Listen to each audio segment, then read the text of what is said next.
Alright guys, training from Wednesday. This is my first full garage training session in a while, and I know it's dark, so hopefully it's not a waste of time for me to post this, but I decided to record it and put some commentary over it for you guys.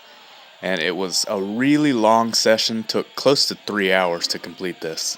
It was 6 sets of 6 on squats with 360, and my bar at home only weighs 40 instead of 45 pounds. So it actually looks like 365 is on the bar, but I don't think you can really see it due to the darkness anyway. But 6 sets of 6 with 360 on squats, 3 sets of 6 with 375 on deadlifts, and then 6 sets of 6 with 215 on bench. Wasn't quite able to complete the bench session, but I'll talk more about that as we get into it later. You'll see the first, fourth, and sixth sets of squats. And on this set, the very first rep felt really high. It looks a little bit high, but not too bad on the video, but felt really high. But weight moved really well, actually surprisingly well. So I was really happy with the session, and I'm more comfortable on this flooring at home, but usually I'm lifting on that carpet at work. So I'll be back there on Friday for that training session. And I've mentioned a few times that I will alternate between exercises at work, at least for the warm-ups. So I'll warm up for bench press during squats, and I'll warm up for deadlifts during bench press. But at home, I only have the one bar, and there's really not that much room, as you can see. This garage is used for other things as well. So I wasn't able to do that, and that's why the session took so long.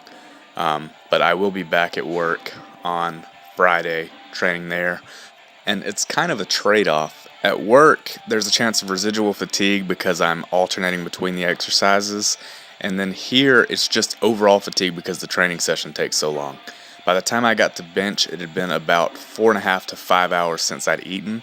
So I definitely think that played a role. I'm not sure. Maybe it wouldn't have gone well regardless. But at that point, I was just really drained. And it doesn't usually take me this long. But we're on to deadlifts here. You'll just see the first and last set. And this moved really well too. My form is never perfect, but I'm pretty happy with it. And I've gotten kind of used to training on that carpet at work. So during the warm-up sets, I kind of had to force myself to let the weight drop after each rep. And you'll see that I am doing that here. Definitely made a big difference. As you can see, the weight moved really well, and this was quite a bit easier than my last deadlift training session. Although it is too dark for you to actually see the weight, and this could just be like 135. And up next, you'll see something I typically only do at home during training.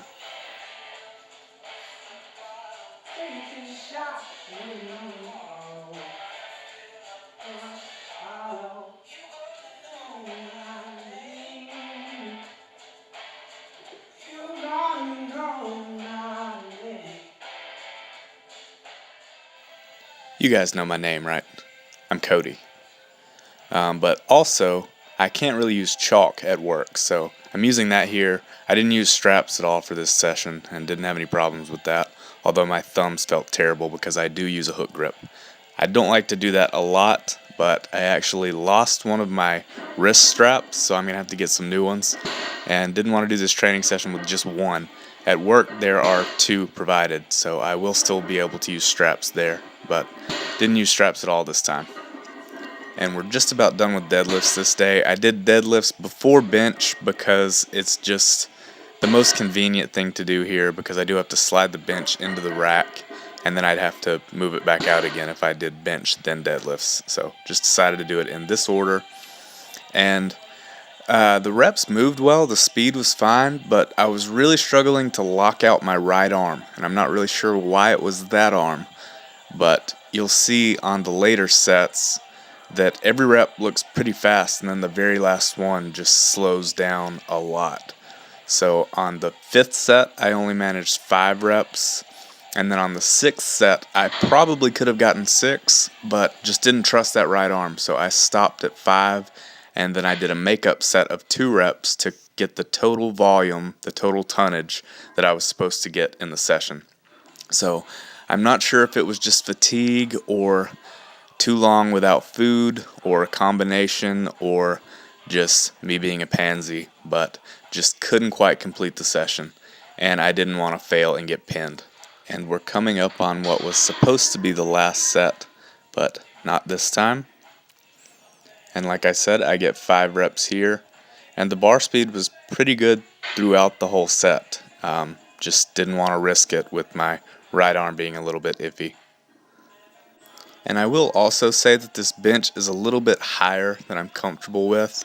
You can't really tell in the video, but my feet weren't exactly where I wanted them to be. Honestly, I should have put something under my feet, but didn't really have anything suitable. So I just sucked it up and got it done. But this is just the last 2 reps you'll see here. And I didn't rest very long for this. But that's it for this session. If you've made it this far, I appreciate it. Please like, share, and subscribe if you enjoyed it, and don't if you didn't. I'll talk to you next time.